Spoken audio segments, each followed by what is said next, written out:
오늘 설교 제목이 매력입니다. 매력.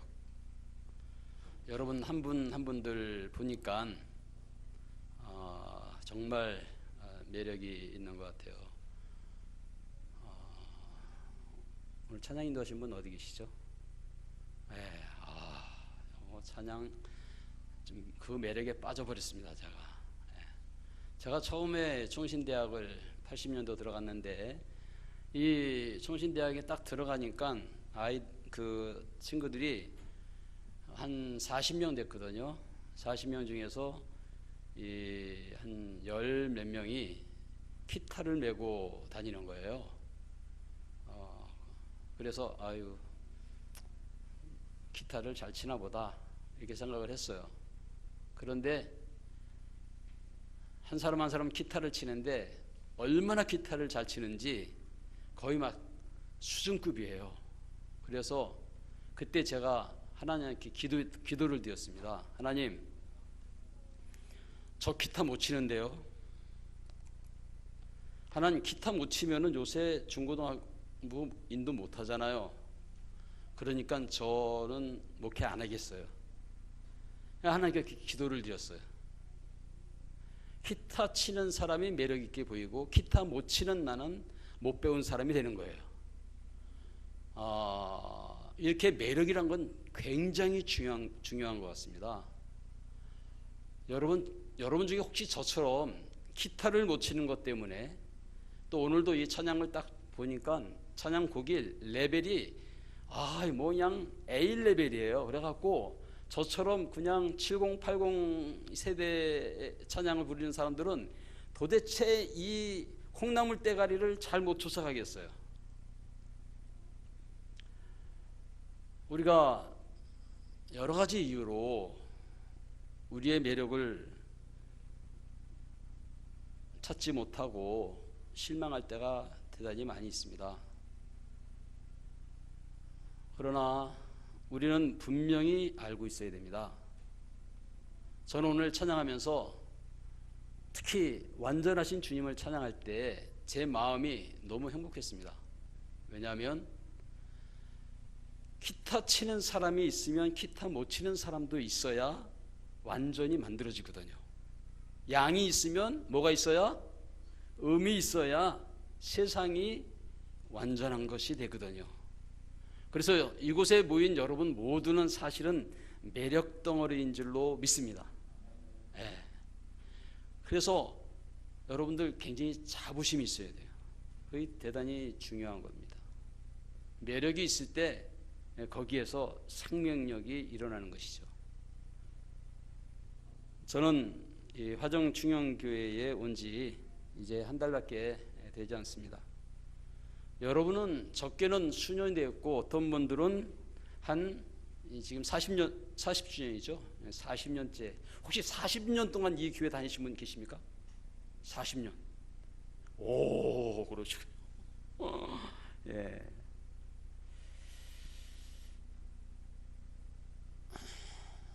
제가 이제 설교를 하려다 보니까 이 교회가 어떤 교회인지 좀 알기 위해서 홈페이지를 들어갔습니다. 홈페이지를 들어가서 쫙 살펴봤습니다. 그냥 하나하나 클릭 다 눌렀어요.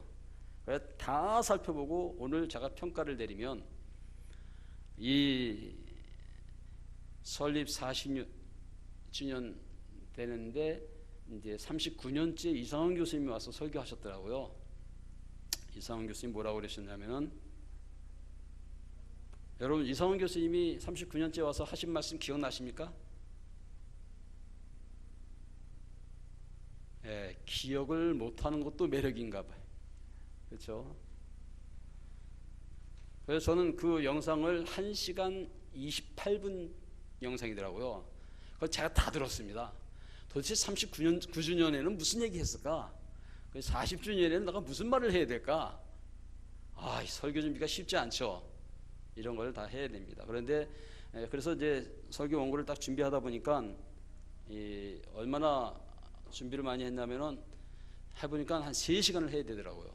그래서 3시간짜리를 이제 준비해 왔는데 목사님이 저 안에서 하신 말씀이 30분 하실래요? 40분 하실래요? 그러시더라고요. 그래서 제가 40분 하겠습니다. 그랬습니다. 그 이상훈 교수님께서 저하고 동기예요. 목사님도 동기고 우리 저희 이제 학부는 80년도 그다음에 신대원은 90년도 이렇게 저는 좀 늦게 들어가서 그랬습니다. 근데 이상훈 교수님이 뭐 여러 가지 얘기 많이 하셨지만은 일단은 종말론, 그렇죠? 그 말씀하셨죠. 개인이 죽으면 우리의 영혼이 하나님 나라 가서 고통도 없이 행복하게 살 수가 있다.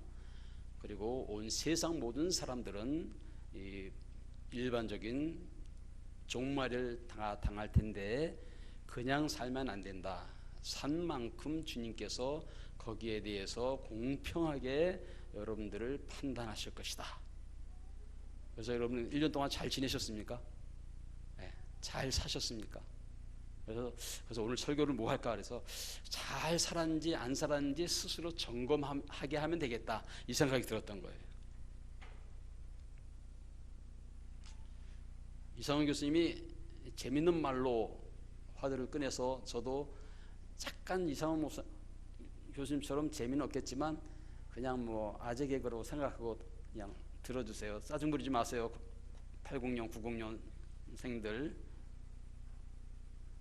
이상훈 교수님은 눈을 떴는지 감았는지 모를 정도로 눈이 작대요.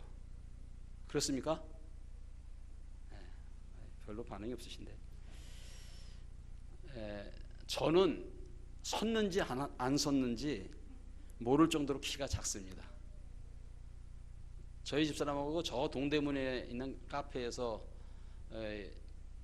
처음 만났는데 누가 소개해줘서 중매로 만났거든요. 만나서 가서 앉아서 밝은 모습으로 이렇게 대화를 하면서 꿈이 있다. 나도 저 남자하고 결혼하면 되겠다. 이런 생각이 들었대요. 근데 딱 마치고 나서 일어서는데 이 사람이 앉은 건지 쓴 건지 분간이 안 가더래요. 그래갖고 이걸 사귀어야 되나 말아야 되나 그랬다 그럽니다. 여러분들 우리의 매력을 보이는 것으로 잠깐 찾습니까? 눈이 작으면 어떻고 키가 작으면 어떻습니까? 우리 주님 만날 때는 키도 크고 눈도 크게 될 줄로 믿습니다. 여러분들 우리에게 진짜 중요한 것은 무엇일까요? 화정충영교회에 저처럼 한 달 나온 사람이라든지 작년에 오신 분이든지 제가 보니까 작년에 오신 분이 계시더라고요. 계십니까? 누구죠? 네, 저 1년 선배님인데 화정충영교회가 어떤 교회인지를 알아야 됩니다. 저는 개별적으로 잘 모릅니다. 하지만 화정충영교회는 서서울로에 소속되어 있고 대한예수교 장로회 합동총회에 소속되어 있습니다. 이것은 무슨 말이냐면 굉장히 중요한 거죠. 왜 중요하냐면 우리 천주교에서 종교개혁을 일으킨 개신교의 뿌리가 바로 이 합동 측에 있는 종교개혁자 루터와 칼빈의 사상을 이어받은 그것이 뿌리입니다. 그 뿌리가 진짜 뿌리, 요즘 말로 찐뿌리, 요 진짜 뿌리에서 나왔기 때문에 우리가 여기서 신앙생활만 잘하면 진짜 신도가 될 수 있는 겁니다. 성도가 될 수 있습니다. 할렐루야. 그럴 수 있어요. 그런데 오늘 여러분, 저와 여러분들이 여기 내가 지금 진짜 안에 있는지 가짜 안에 있는지를 구분을 못한다면은 우리는 좀 정체성이 없게 되고 스스로의 생명력과 스스로의 매력을 찾지 못한 채 누구한테 자랑하지도 못하는 그런 교회로 남아버리고 맙니다.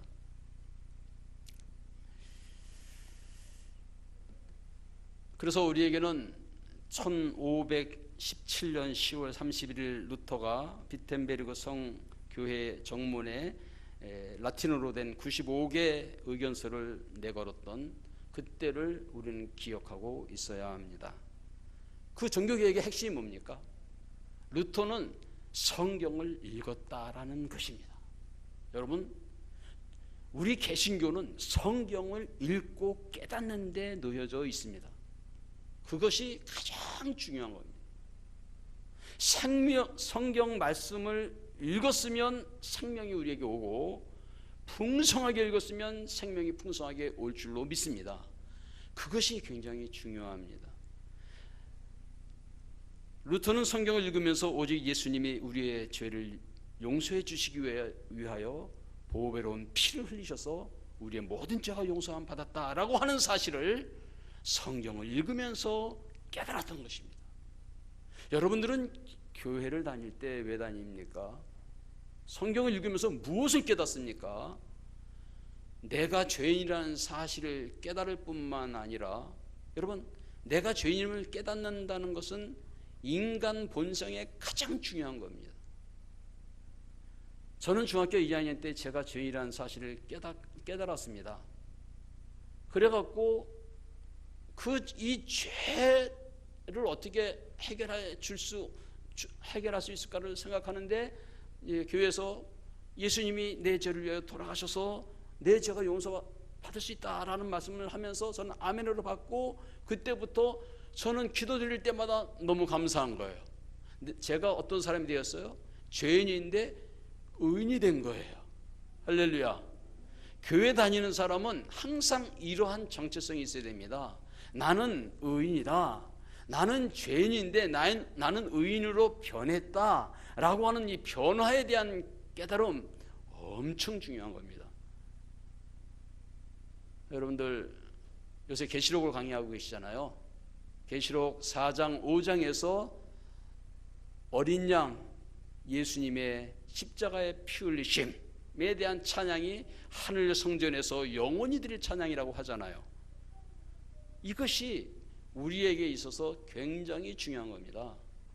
그래서 우리는 찬양할 때도 주의 보혈을 찬양하며 완전하신 주님이 나를 완전하게 해주실 것을 생각하고, 오늘은 부족하지만, 오늘은 매력이 조금밖에 발견되지 않았지만 난 엄청나게 매력 있는 사람이다라고 하는 사실들을 성경을 읽어가면서 깨닫는 저와 여러분이 되었으면 좋겠습니다. 그런데 천주교는 당시 어떻게 했습니까? 면죄부를 사고 파는 것에 대해서, 면죄부를 사면은 죄가 용서받고, 말도 안 되는 가르침들로 우민 정책을 통해서 중세 교회가 이 암흑의 시대가 되었던 겁니다. 그래서 종교 개혁자들을 다른 말로 뭐라고 부르는지 아시죠? 뭐라고 부르죠? 프로테스탄트. 그렇죠? 프로테스탄트가 뭐예요? 프로테스트가 뭐예요? 항거하고 그렇죠? 저항하는 거잖아요. 무엇에 대하여? 진리가 아닌 것에 대해서 저항하는 겁니다. 요새 이 동성애법에 대한 문제, 포괄적 차별 금지에 대한 문제도, 그것이 세상 사람들은 뭐 그렇게 생각할 수 있어요. 그러나 성경에 따르면 아니잖아요. 그렇기 때문에 저항할 줄 알아야 되는 것이죠. 우리는 오직 성경만 진리로 생각하고 그렇지 않은 것에 대해서는 저항할 줄 알아야 그것이 진정한 성도들의 태도요, 특별히 종교개혁의 후예들인 저와 여러분들의 삶의 태도가 되어야 합니다. 루터의 길이 중요하지만 또 한 사람이 있죠. 누구죠? 칼빈이라고 부르고 원래 발음은 깔뱅이라고 부릅니다. 여러분들, 루터가 1517년에 저항을 한 이후에 1536년에 기독교 강요를 출판했던 칼빈, 화정 충영교회는 이달의 도서를 추천하고 독서운동을 하는 것을 보면서 저는 매력을 느꼈습니다. 여러분의 매력은 여러분 모르셨죠? 이렇게 외부에서 와보면요, 여기 매력이 있는 것을 발견해. 만약에 화정 충영교회에 왔는데 매력을 못 찾잖아요. 그러면 떠납니다. 근데 매력이 하나하나 자꾸만 보이잖아요. 그러면은 안 떠나는 거예요. 저의 섬김이가 있습니다. 섬김이는요, 탁구를 쳐도 너무 아주 예쁘게 쳐요. 키도 크고요. 그러니까 저한테 섬김이를 딱 붙여주니까 섬김이한테 매력에 빠지니까 이건 벗어날 수가 없는 거예요. 여러분들 교회 오면요 한 사람 한 사람 매력을 느끼는 게 중요합니다. 박 집사님이신가요? 예, 박 집사님의 뭔가 탁구를 치는데 제가 졌습니다. 지면은 실망스러운 것 같죠? 그런데 운동의 세계란 나보다 잘 치는 사람이 있어야 매력이 있는 겁니다. 그래서 매력을 느끼는 것이죠. 여러분 이 세상을 살아가면서 화정중앙교회 안에서 살아가면서 내 가정에 대한 매력, 나에 대한 매력, 교회에 대한 매력을 자꾸만 개발하고 만들어 나가야 합니다. 그러기 위해서 여러분은 굉장히 열심을 내야 합니다. 8월의 도서 한국교회 대담한 도전, 코로나 이후에 한국교회가 나아가야 할 방향을 제시한다 라고 되어 있어요. 여러분 얼마나 중요한 시대적인 요청입니까? 여기에 대해서 우리의 눈을 탁 뜨고 있어야 돼요. 그래서 자녀들이 무슨 얘기를 하면 얘기를 잘 할 수 있어야 됩니다. 저는 제 생에 잊을 수 없는 여행이 있습니다. 저희 아들이 프랑스 연구원으로 갔을 때 그때 온 가족이 함께 프랑스 갔습니다. 프랑스 가서 한 달을 놀았습니다. 한 달 동안 여행을 했습니다. 렌트를 해갖고 여기저기 제가 운전을 다 했습니다. 그래갖고 다녔습니다. 다니면서 아름다운 자연만 본 게 아닙니다. 저는 그때 깨달았습니다. 자녀들과 친하려면 자녀들과 여행을 떠나자. 여행을 떠나요. 이런 노래 부르면 안 되죠. 이 교회는 좀 거룩한 교회 같아요. 그렇죠? 이런 교회 부르면 안 되죠. 그렇죠? 네, 그런 것 같아요. 목사님도 그렇고 장로님들도 그런 것 같고 다 거룩해 보여갖고 전 조금 세속돼 갖고 자꾸만 문으로 나오는 절제해야 됩니다. 한 달 동안 자녀들과 여행을 다니는데 24시간을 같이 지내잖아요. 믿음의 뿌리로부터 앞으로 죽을 때까지의 모든 얘기를 다 나눈 거예요.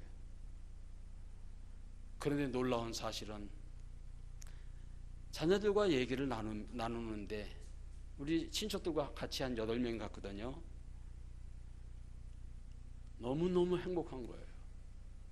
생각이 하루하루가 지날수록 생각이 일치해갖고 그것도 말씀 안에서 그냥 성경 토론을 한 달 동안 했다고 생각해 보세요, 여러분들. 근데 예수님은 그것을 제자들과 3년을 하셨잖아요. 그렇죠? 3년을 예수님 그렇게 했기 때문에 그런 깡통 같은 어부들이 그 최고의 바리새인들을 물리치고 제사장들을 이겨낼 수 있었던 것입니다. 여러분들 이제 수요 집회를 통해서 시작하죠. 새로 시작하잖아요. 여러분들 모여서 찬양 부르는 것도 중요하고 다 중요하지만 서로 말씀을 나누는 일에 힘쓰시기를 간절히 바랍니다. 그래서 말씀을 나누면 나눌수록 서로는 다를 수 있어요. 그런데 점점 성령께서는 하나 되게 하십니다. 그러면 여러분들이 하나님의 놀라우신 도구로 사용되게 될 줄로 믿습니다. 전 저희 집사람하고 이제 만나서 이렇게 연애를 시작을 했는데 두 번째 만남이었습니다. 뭐 하나를 딱 갖고 나오더라고요. 그러더니 저는 당신하고 연애를 시작하기를 1일을 시작하기로 했습니다. 그런데 요 매일 성경을 읽고 그것을 읽고 나누는 것으로 우리의 만남을 시작해야지 다른 것은 하기 싫습니다. 그러더라고요. 그래갖고 저는 어쩔 수 없이 매일 성경이 뭔지도 몰랐는데 신학생인데도 몰랐어요. 그거를 읽고 만나야 돼요. 그리고 그걸 읽고 제가 설명을 해줘야 되니까 얼마나 열심히 해야 되겠습니까? 열심히 준비해갖고 설명해주고 이러면서 2년을 사귀어서 결혼에 성공했습니다. 할렐루야. 저는 이런 경험이 있어서 우리 자녀들에게도 너희들 만약에 연애를 하면 그렇게 해라. 그렇게 해도 우리가 싸운다. 근데 그렇게 안 하면은 진짜 심각하게 싸울 거다. 우리 아드님이죠, 딸들이죠. 그렇게 하시기 바랍니다. 따라합시다. 오직 말씀 안에서 교제합시다. 여러분들 몇 주 전 담임 목사님의 설교에서 담임 목사님의 꿈을 하나 보고 또 매력을 느꼈습니다. 뭔지 아세요? 이제 눈치채야 되는데 젊은 사람들은. 지금은 이달의 도서 작은 책들을 읽지만 언젠가 되면은 무슨 책을 읽고 싶다고요? 예? 기독교 강요를 읽고 싶다. 4권짜리 이따만한 거. 근데 그것을 조그만, 그러니까 단권짜리로 또 요약된 게 있으니까 읽고 싶다 그러셨어요. 저는 기독교 강요를 읽는 교회 제가 본 적이 별로 없어요. 이건 무슨 말인지 아세요? 개신교회가 종교개혁의 후예라고 개신교회라고 했는데도 개신교회라고 해놓고는 다 어디로 가요? 순복음식으로 목회를 하는 거예요. 개신교회 이름이 없는 거예요. 진짜 개신교가 아니에요. 다 루터와 칼빈의 특히 종교개혁의 결정판인 기독교 강요 정도는 그냥 눈 감고 알아야죠. 눈 감고 1장에 뭐 2장에 뭐 3장에 뭐 4장에 뭐 눈 감고 알아야죠. 그렇죠? 저는 성경신학자이기 때문에 그 기독교 강요에 대해서는 잘은 모릅니다. 그렇지만 제가 논문을 쓰고 그러면서 많이 인용을 하기 때문에 어느 정도는 압니다. 그래서 저는 제 생을 살아가면서 성경 그리고 기독교 강요 이 두 가지를 가장 잘 연결된 성경 수소서를 하나 써야 되겠다 하고 열심히 수석을 쓰고 있습니다. 진정한 종교개혁자의 후예들은 오직 성경 그리고 그것을 요약하고 체계한 기독교 강요로 새 시대를 열었다는 사실들을 우리는 기억해야 할 것입니다. 저는 오늘 여러분들에게 이러한 기독교 종교적인 얘기만 하고 싶지는 않습니다. 왜냐하면 종교개혁이 어떻게 일어났는지 여러분 역사 시간에 잘 배웠을 것입니다. 16세기 종교개혁이 일어났던 것은 성경을 읽을 수 있게 됨으로 일어난 것이에요. 그 말은 무슨 말이냐면 성경을 읽을 수 있으려면 뭘 알아야 돼요? 라틴어를 알 뿐만 아니라 헬라어나 히브리어를 알아야 됐어요. 그래서 그것을 누가 번역을 해갖고 독일어로 번역을 했습니다. 그래서 성경을 읽게 된 거예요.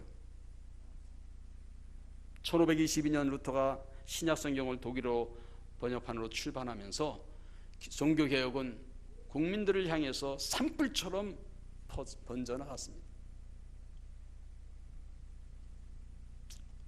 이 교회 또 매력적인 게 하나 있더라고요. 그게 뭐냐면 뭐 교회 안에서 뭐 영어 공부하더라고요. 깜짝 놀랐어요. 여러분들 지금은 영어를 모르면요 절대 사회적 리더가 될 수가 없습니다. 그래서 신학생들한테 저는 영어를 굉장히 강조합니다. 영어를 알면 우리가 한국말로 알고 있는 정보의 100배, 1000배 이상의 엄청난 엑기스들을 알게 됩니다. 제가 간절히 원하기는 연세 드신 분들도 오늘부터 ABC부터 시작하시길 바랍니다. 된다니까요. 돼요. 저는 헬라 학생들 중에 이제 어르신들이 있어요. 연세가 한 65세 정도 되신 분들도 학생들이 가끔 올 때가 있어요. 그럼 그분들이 와서 헬라 공부하는데 너무 힘들어해요. 그러면 내가 그래요. 정말 하나님께 기도하고 헬라 공부를 열심히 했는데 헬라 공부가 안 되면 하나님은 완전하신 분이 아니고 불완전하신 분이요 하나님은 살아계신 하나님이 아니고 죽으신 하나님이시다. 그러니까 그것은 당신이 증명하는 겁니다. 했더니 이분이 집에 가서 손주를 보면서 손주에서 헬라어를 가르치면서 시험 봤는데 A를 받았어요. 할렐루야. 아멘이 별로 안 하네. 거짓말이 아니에요. 제가 제일 우리 집사람의 매력을 느끼는 게 뭔지 아냐면 거짓말을 할 줄 몰라요. 너무 순수해갖고.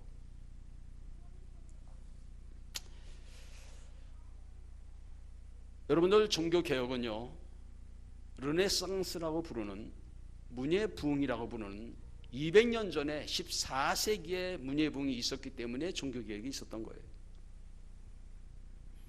문예부흥이라는 게 무엇이죠? 고전 시대에 플라톤과 아리스토텔레스 BC 4세기 5세기에 있었던 헬라어의 가장 번성기에 이미 인문학은 완성돼 있어요. 인문학은 거의 90% 완성됐다고 봅니다. 그렇기 때문에 지금도 우리나라에 인문학 강의가 많이 있잖아요. 이거는 굉장히 중요한 일입니다. 여러분 이것을 알아야 됩니다. 이것을 알아야 성경도 해석할 수 있고 이것을 알아야 됩니다. 르네상스가 무슨 말이에요? 고전 시대에 헬라어와 히브리어로 되어진 그 엄청난 그 보고들을 원어로 다시 읽어낼 수 있는 능력을 기르는 시대가 르네상스의 문예의 부흥입니다. 그런 것이 바탕이 됐기 때문에 종교개혁이 가능했다는 것입니다. 하나님은 그런 일을 준비해 놓으셨습니다. 14세기에 르네상스가 있었지만은 저는 더 깊이 들어가면은 예수님 당시가 1세기의 르네상스입니다. 1세기의 문헌들을 조사해 보니까 왜 성경이 이렇게 멋있는 글로 써졌는지 아십니까? 헬라어로 써졌잖아요. 신약이요. 이것은 신약 헬라어로 써졌지만 제 연구 학사학위 논문이 뭐냐면은 아리스토텔레스의 레토릭이 수사학이 1세기의 레토릭에 어떻게 적용됐는지를 연구한 것이 제 논문입니다. 그러니까 1세기에 쓰여진 신약 성경을 연구하다 보니까 그것이 그 고전 시대의 그 헬라어의 부흥이 1세기에 있었던 거예요. 그리고 또 잠시 또 사그러졌다가 4세기에 와서 또 다시 그 부흥이 일어난 거예요. 1세기의 르네상스, 4세기의 르네상스, 14세기의 르네상스로 이제 세상이 이렇게 세상의 역사가 변화온 것을 여러분들은 아셔야 됩니다.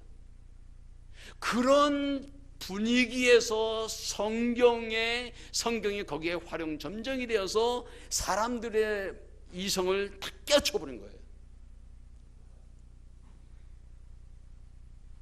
저 몇 분 했습니까 혹시? 제가 시간을 안 봤는데.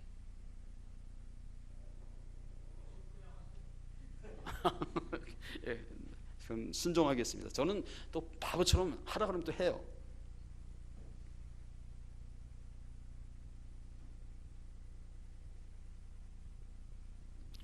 (4세기에) 르네상스를 일으켰던 사람이 누구냐면 에바그리오스라고 하는 교부입니다.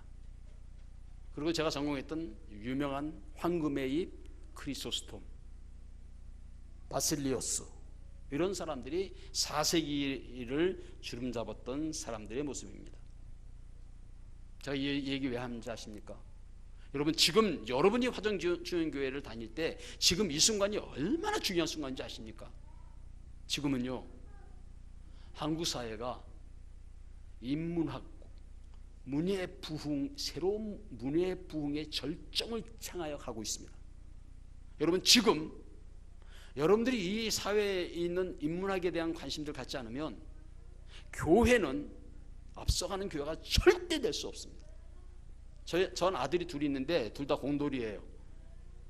그래서 아이들한테 너희들이 공돌이면 되면 안 된다. 아무리 기술이 있어도 너희들이 인문학적인 소양이 없으면 너희들은 사회 지도자가 될 수 없어. 그러니까 인문학적인 많이 읽어야 돼. 딱 한마디 했습니다. 근데 아이들이 엄청나게 읽고 있습니다. 특히 한국사 자격증도 땄습니다. 여러분들 한국사 자격증뿐만 아니라 서양사 자격증도 따내야 합니다. 그것이 뭔지 아십니까? 그것이 우리가 이 사회를 변화시켜 나갈 수 있는, 사회에서 선도하고 앞설 수 있는 첫걸음이 되기 때문입니다. 여러분 지금을 무슨 시대라고 부르죠? 인공지능으로 말미암아 지금은 차세대 산업혁명인 제4차 산업혁명이 꿈틀거리는 시대입니다. 이 엄청난 시대에 여러분 두 가지를 잃지 않아야 합니다. 하나는 여러분들이 인문학에 기초한 인문학적인 정신을 가지고 여러분의 직업에 충실하는 겁니다. 여러분의 직업이 인문학적인 사고로 세상에서 별처럼 빛나야 됩니다. 근데 거기다가 뭐가 들어가야 됩니까? 성경 말씀대로 살아가는 삶이 들어가야 합니다.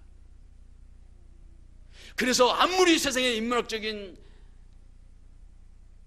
정말 멋진 사람들을 사랑하고 포괄적 차별 금지를 통하여 막 세상에 엄청난 일을 일으킨다 할지라도 하나님의 말씀을 따라 살아가는 삶은 그것과는 비교되지 않는 차별화된 세상인 것을 사람들이 알아야 합니다. 말 한마디로, 행동 하나로 사람들은 여러분들이 사람들과 차별화된 것을 발견해야 됩니다. 성경은 우리에게 무엇을 가르쳐 줍니까? 16세기 종교개혁은 성경에서 죄 용서를 통하여 하나님의 사랑을 깨달으면서 지각변동이 일어났던 종교개혁입니다. 21세기 인문학의 인류 역사 최고의 인공지능으로 엄청난 새로운 미래를 열어가는 이 시기에 21세기의 종교개혁은 무엇이어야 되겠습니까?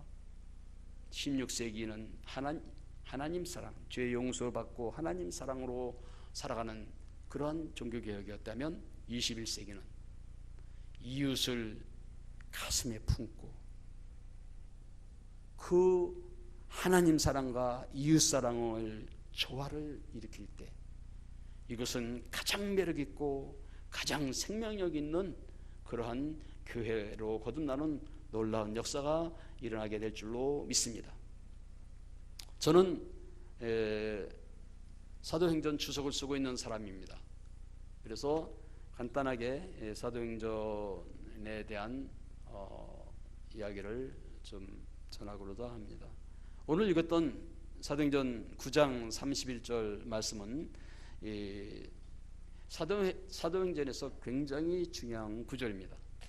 사도행전에는 우리 임 목사님 설교할 때 요한계시록을 설교할 때 서론 몇 장부터 몇 장은 서론, 몇 장부터 몇 장은 결론, 몇 장은 본론 이런 거 얘기할 때 저는 매력을 느꼈습니다.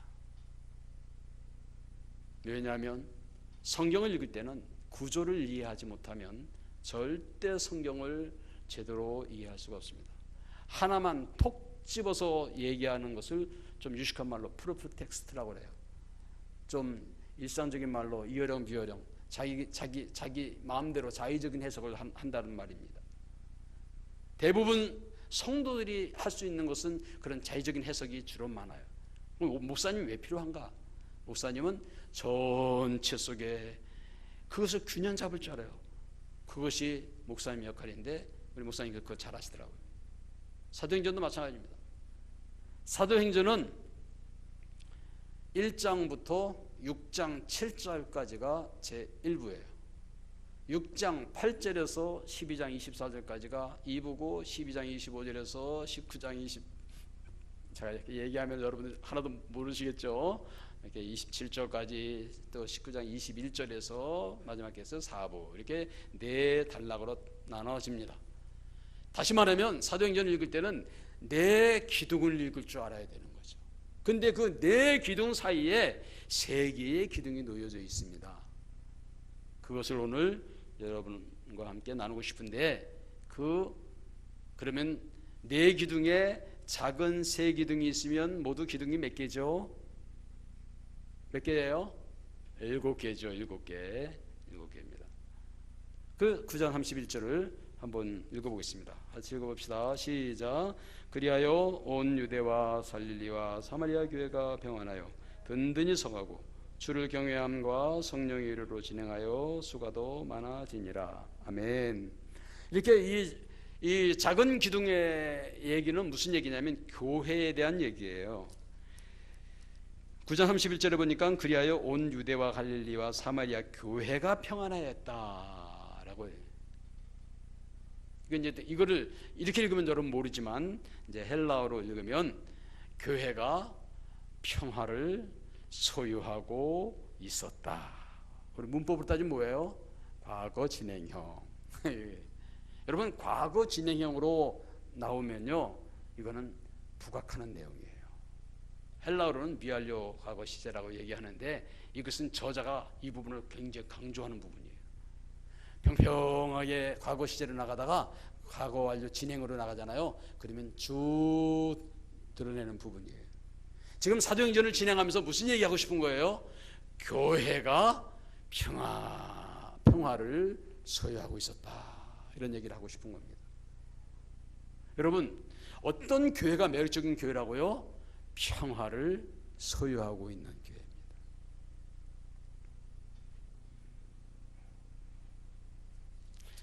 이러한 기둥이 또 하나가 있는데 16장 5절을 읽어봅시다. 16장 5절을 보면은 이게 중간에 있는 또 다른 겁니다. 같이 읽어봅시다. 시작. 이에 여러 교회가 믿음이 더 굳건해지고 수가 날마다 늘어가니라. 아멘. 무슨 말이에요? 교회가 믿음에서 더 굳건해지고 있었다라고 하면서 강조하고 있는 부분이에요. 교회 얘기하고 있는 겁니다. 그러면 첫 번째 작은 기둥은 2장 41절이에요. 2장 41절 한번 읽어봅시다. 2장 41절 시작. 그 말을 받은 사람들은 세례를 받음에 이날의 신도의 수가 3,000이나 더하더라. 여러분, 교회란 말은 없는데 교회를 정의하고 있죠. 뭐라고요? 그 말을 받은 사람들. 여러분, 교회가 무엇일까요? 그 말씀을 받은 사람들입니다. 그 말씀을 읽고 그 말씀을 받아서 마음에 새겨서 새로운 마음으로 늘 새롭게 되며 그 말씀대로 살아가는 삶, 인생의 삶의 방법을 아는 거예요. 여러분, 방법을 영어로 뭐라고 그래요? 영어 잘 아시죠? 방법이 뭐예요? 메소드라고 그러죠. 그렇죠? 메소드가 헬라어로 뭔지 아세요? 뜻이? 모르죠? 이거 헬라를 알아야 돼요. 메소드는 메타라고 하는 뭐뭐와 함께라는 것과 호도스라고 하는 길이 합해서 만들어진 거예요. 다시 말하면 무엇과 함께 가는 길이에요. 뭐가 그 말씀과 함께 가는 길. 그래서 성경에 예수님 믿는 사람을 뭐라고 부르냐면 길이라고 불러요. 예수 믿는 사람을 뭐라고 부른다고요? 길. 그 사람의 방법이에요. 여러분, 사람들이 여러분을 볼 때 어떻게 볼 수 있어야 돼요? 저기 삶의 방법이 있네, 저기 인생의 길이 있네, 저기 천국 가는 길이 있네, 저기 가정에 매력이 있는 가정이네, 저기 교회가 매력 있는 교회네. 모든 방법이 그 말씀을 마음에 받을 때 일어나는 겁니다. 하나님의 말씀을 받으면 무슨 일이 발생할까요? 오늘 9장 31절에 있는 것처럼 평화를 소유하고 있었다. 평화를 소유하고 있다는 말은 무슨 말일까요? 많은 학자들은 어떻게 평화를 소유하고 있다는 말을 해석하냐면 제 아들 이름이 뭐냐면 평화예요. 왜 평화라고 졌냐면 제가 그동안 알고 있었던 평화와 뜻이 달랐어요. 평화는 두 가지 뜻이 있어요. 하나는 평화는 헬라식 정의가 있고 하나는 히브리식 정의가 있어요. 헬라식 평화는 뭐냐면 전쟁이 없는 상태. 이게 평화예요. 그러니까 이 9장 31절 앞에 쭉 읽어보면 스데반이 박해를 받습니다. 또 빌립도 어려워지고 그와 함께 했던 사람들도 어렵고 사도 바울도 어렵고 전부 어려워서 전쟁과 같은 인생의 길들을 살아가요. 그런데 교회가 그 와중에도 어떻게 됐다고요? 평화를 소유하고 있었다. 여러분, 저는 저의 자녀들에게 굉장히 부끄러운 게 있고 너무 제일 죄송한 게 있어요. 그게 뭔지 아세요? 자녀들 앞에서 뭐 한 걸까요? 전쟁한 거죠. 그렇죠? 아내와 전쟁한 거. 저는 이 세상 살면서 제가 결심한 게 있습니다. 나는 절대 애들 앞에서는 찡그리는 표정 하나도 안 짓고 살 거야. 그게 제 인생의 목표였어요. 특히 아내와의 관계 속에서는 절대 애들 앞에서는 그런 모습 안 보일 거야. 평화를 소유하는 아버지와 어머니의 모습을 보여주고 싶어요. 그런데 그렇게 잘 참다가 어느 날 다투는 모습을 보여줬대요. 그러니까 그 온순했던 아이들이 평화가 뭐로 변해요? 그 마음이 요동치더니 전쟁으로 변하는 거예요. 그리고 부부싸움에 끼어들어서 뭐 감나라 뭐 나라 그러는 거죠. 여러분이 교회를 다니면서 가장 지켜야 할 것이 있다면 그거는 교회가 항상 평화를 소유하고 있도록 하는 것입니다. 여러분, 임 목사님과 저의 차이가 뭘까요? 저는 주름이 많고 임 목사님은 주름이 없어요. 누가 더 매력 있는 거죠?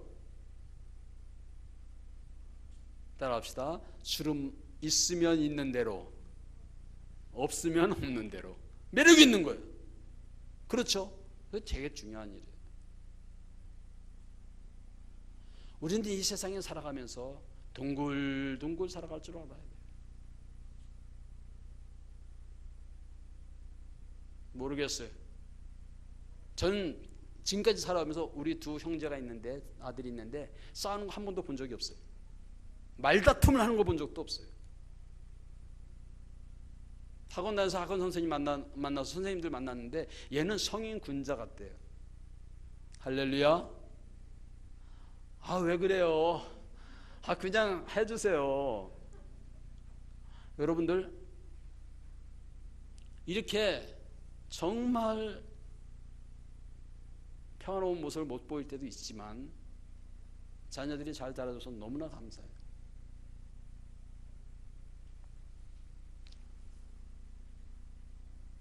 하나님의 말씀을 받는 교회의 정체성을 지키니까, 그게 생명이 되니까 평화를 나는 거예요.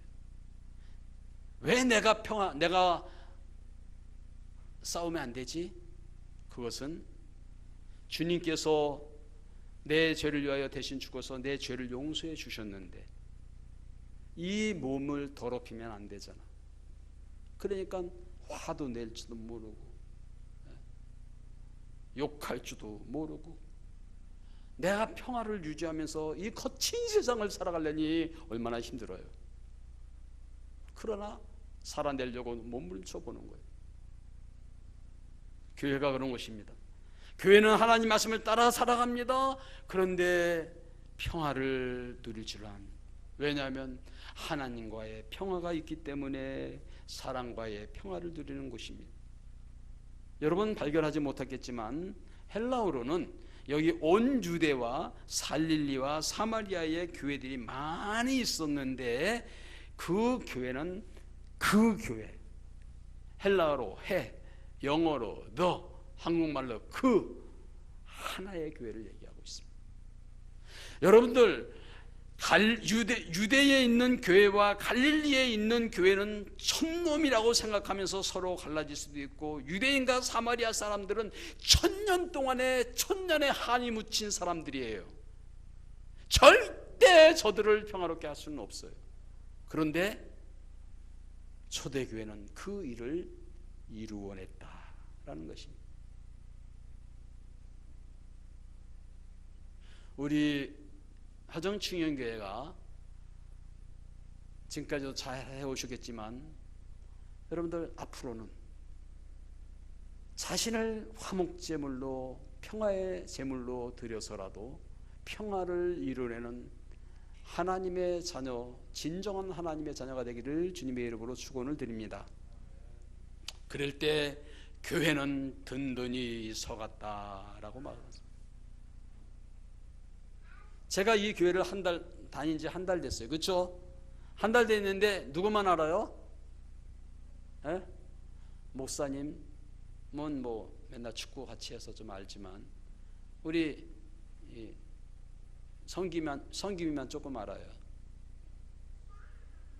제가 지금 관계를 맺는 것은 이렇게 지금 아주 일부분에 머물러 있죠. 그렇죠?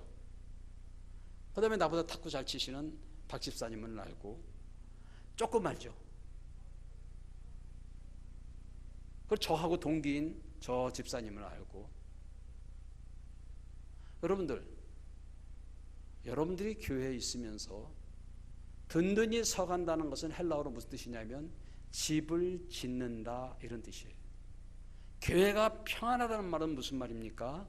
교회가 하나님과의 관계가, 사랑 관계가 평화롭게 되면서 한 사람 한 사람이 같이 집의 건물로 지어져 나가는 거예요. 그게 되게 중요합니다. 저는 한 달밖에 되지 않아서 여러분들을 전부 다 아직 모를 거예요. 언제 여러분을 다 알 수 있을까? 저는 꿈에도 사무치게 기다리고 있어요. 여러분들, 그러니까 오면은 모른 척하지 마세요. 와서 괜히 제 엉덩이라도 한 대 때리고 가세요. 대단히 중요한 일이에요. 자꾸만 서로를 알아가는 거예요. 알아가는. 근데 저보다도 여러분 지금 이미 알고 계신 분들이 있잖아요. 그렇죠? 그분들이 서로 집을 지어가야 돼요. 이게 교회라는 것은 집을 짓는 거예요. 집을 짓는 거예요.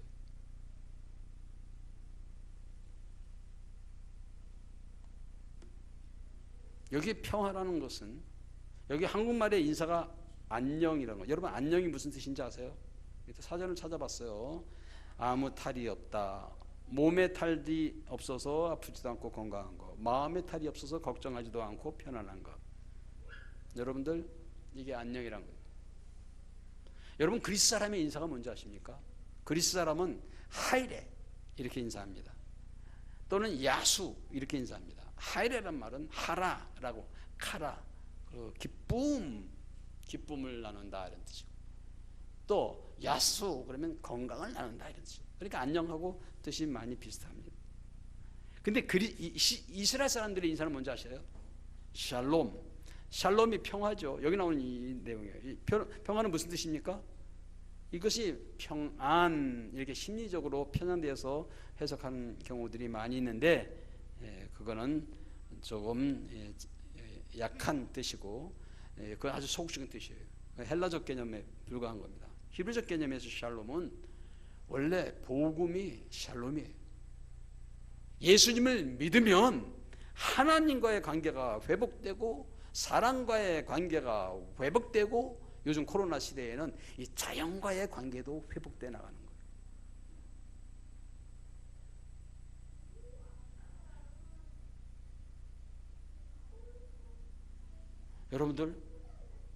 여러분들은 어떤 삶을 살고 싶습니까? 만나면 만날수록 더욱 반갑고, 더욱더 깊어지고, 더욱더 나아가고 싶은 그런 관계가 되고 싶지 않습니까? 전 이제 다음 주에 휴가인데, 우리 학교는 좀 이상해갖고, 학교 가면요 지문 인식을 해서 출근표를 해야 돼요. 짜증나요. 내가 무슨 일본의 제일교포인가? 맨날 그거 찍어야 돼요. 휴가 때는 자녀들과 1박 2일이라도 아니면 당일치기라도 여행하면서 얘기하고 싶어요.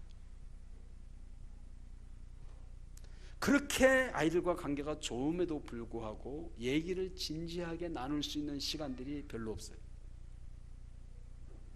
너무 바쁜 시대잖아요. 그러니까 1년에 12달이니까 한 달에 하루 정도는 좀 깊이 좀 얘기할 수 있으려면 여행을 떠나셔야 돼요. 그래서 하나님께서 여러분들이 교회가 평안해서 든든히 서가는 그러한 교회로 거듭나게 되기를 주님의 이름으로 축원을 드립니다. 그래서 전쟁이 없는 상태, 이런 게 평화가 아니고 진정한 그 소극적인 평화고, 진짜 평화는 뭐냐면은, 진짜 평화는 그렇게 하나님과의 평화로운 수직적인 평화, 사람과의 수평적인 평화, 자연과의 주변과의 그런 모든 관계가 전부 다 평화로운 관계예요. 그래서 자연을 바라보면서도, 전 어제 비가 많이 왔는데, 저는 호수공원 옆에 사는데 비가 딱 올 때는 항상 무슨 생각하냐면, 빨리 호수공원에 가야지. 왜? 호수공원에 딱 가잖아요. 가면은 비 온 다음에 그 호수공원은요 너무너무 아름다워요. 자연이 너무 아름답고, 아름다운 자연과 내가 하나 되어 이 아름다운 자연을 주신 하나님을 찬양하는, 완전하신 주님을 찬양하고 싶어요. 사람들을 만나면 만나서 좀 더 깊이 알고 싶고, 오늘 나의 섬김이는 생일이었는데 내가 이거 카톡으로 선물을 보냈어야 되는데 선물도 못 보내고 내 마음이 지금 아파요. 이런 거 잘하면은 확 보냈는데 오늘 설교 준비하려고 못 보냈어. 늦게라도 보내야지. 여러분들 어떻게든지 사람과의 관계들을 조금이라도 맺어나가는 거예요. 그게 되게 중요한 거예요. 40년 되신 분은 모두와 맺어가시길 바랍니다. 39년 되신 분은 한 사람만 빼고 하시기 바랍니다. 여러분들 많이 만들어 가야 돼요. 되게 중요한 일이에요. 더 이상 하면은 안 될 것 같아요. 결론 내리겠습니다. 결론. 자, 다시 한번 9장 31절 읽고 결론 드리겠습니다. 다 같이 읽어보겠습니다. 시작.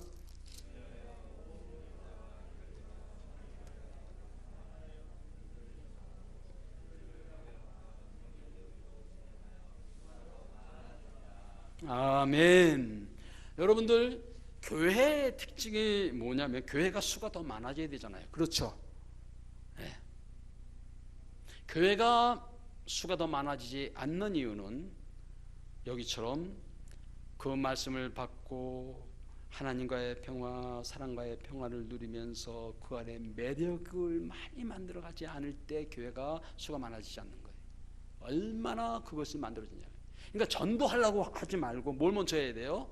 자꾸만 평화로운 관계를 진하게 찐 사랑, 찐 아주 이거 하면 되지. 그러고 해야 된다. 여러분들 정말 그런 거예요. 정말 그래야 돼요. 그래서 관계를 맺는데 관계를 맺는 방법을 여기 하나 기록하고 있어요. 아주 수가 많아지는데 직격탄을 나르는 그 방법이 있는데 그게 뭐냐면 한번 따라합시다. 주를 경외함과 성령의 위로로 진행하여. 여기 진행한다는 말은 간다 이런 말이에요.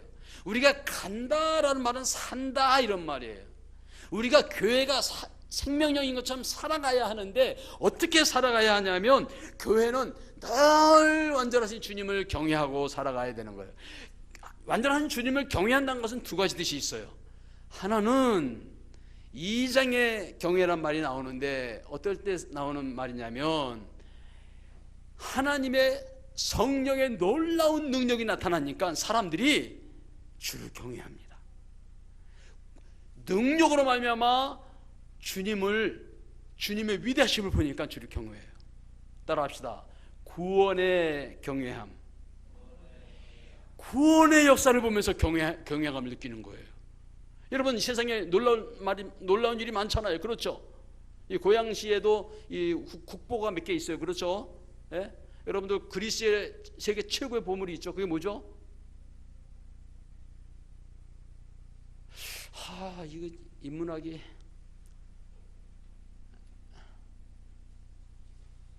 파르테논 신전. 예, 그게 유네스코 제1호예요. 보물 1호. 여러분들 그 얘기 왜 하는 거지? 예, 그걸 보면요 경외감이 나옵니다. 야, 그 옛날에 BC 6세기 7세기 그 옛날에 우리나라 이 시도 없을 그 당시에 거기는 최고의 건물을 졌던 거예요. 경외감이. 오늘 하나님께서 아까 기도 제목을 보니까 하나님 이 모든 기도 제목대로 하나님 행하시옵소서. 주님 행하실 때마다 여러분 주님을 경외하게 되기를 간절히 바랍니다. 또 하나 5장의 경외감이 나오는데 그때는 심판의 두려움이에요. 주님을 경외할 때는 두 가지 방법이에요. 하나는 놀라운 능력을 2장처럼 행할 때 그때 주님을 경외하게 되고요. 구원의 역사가 나타날 때 하나님 나를 통해서 구원의 역사가 나타나는 경외감으로 주님을 찬양하게 하옵소서 해야 되지. 사도행전 5장에 나타난 것처럼 하나니아와 삽비라가 막 거짓말치고 막 그래갖고 속이고 그러는 속임으로 평화를 깨버리는 하나님과도 깨지고 사람과도 깨어지는 그런 모습이 되면 안 된다는 것이죠. 자, 끝날 때가 되면 말이 빨라져요. 여러분 주님을 경외하길 바랍니다. 그 다음에 성령의 위로로 진행했다. 늘 주를 경외하고 살아가는데 마지막으로는 우리가 성령의 위로로 진행했다는 말입니다. 이 말은 무슨 말일까요? 어떻게 사셔야 되겠습니까? 성령의 위로가 무슨 말일까요? 사도행전 2장에 보면 사도들이 그리고 예루살렘 교회는 모두 다 성령의 충만함을 따라 성령이 말하게 하심을 따라 말하니라 라고 말씀하고 있습니다. 제가 제 아들과 함께 한 달 동안 온 유럽을 뒤집으면서 다니면서 유럽의 10여 개국을 돌아다니면서 아름다운 곳 자연을 보면서 주님을 찬양하면서 그 안에서 서로 말씀 안에서 우리의 죄의 문제, 인생의 모든 문제를 함께 얘기하면서 우리 이렇게 살아야 된다. 성령의 권면을 통하여 위로하는 겁니다. 여러분, 무엇이 진정한 위로일까요? 성령의 감동을 받아서 말씀을, 성령의 감동 그러면 또 이상해지니까 말씀을 깨닫고 그 말씀으로 서로 한마디 한마디 전해주는 겁니다. 저는 연애를 그렇게 시작했는데 아내가 이 갱년기에 들었어요. 몇 년 전부터. 그러니까 아내가 무서워졌어요. 그럼 말도 못해요. 그래서 칭찬하면 칭찬한다고 하면 뭐라고 그러고, 뭐라고 그러면 뭐라고 그런다 뭐라고 그러고, 어떻게 하란 말이에요. 그래서 여러분, 아내가 갱년기일 때는 조심하시고, 그럼 아내가 갱년기에 내가 살아남는 방법이 있는데, 있을 때 잘해야 돼요. 젊을 때 잘해놔야 돼요. 이게 쌓이다는 거예요. 여러분들, 저 시작은 성령의 권면으로 위로하고 살았는데 이 마지막에 이렇게 살면 안 되잖아요. 하나님께서도 저에게 그런 은혜를 주실 줄 믿습니다. 여러분, 서로를 채워가면서, 부족함을 채워가면서 우리 교회가 정말 매력있고 생명력 있는 교회로 21세기의 종교개혁을 선도해 나갈 수 있는 멋있는 교회로, 그런 면에서 우리 옆에 사람과 함께 하이파이브 한번 합시다. 하나님의 나라를 회복합시다.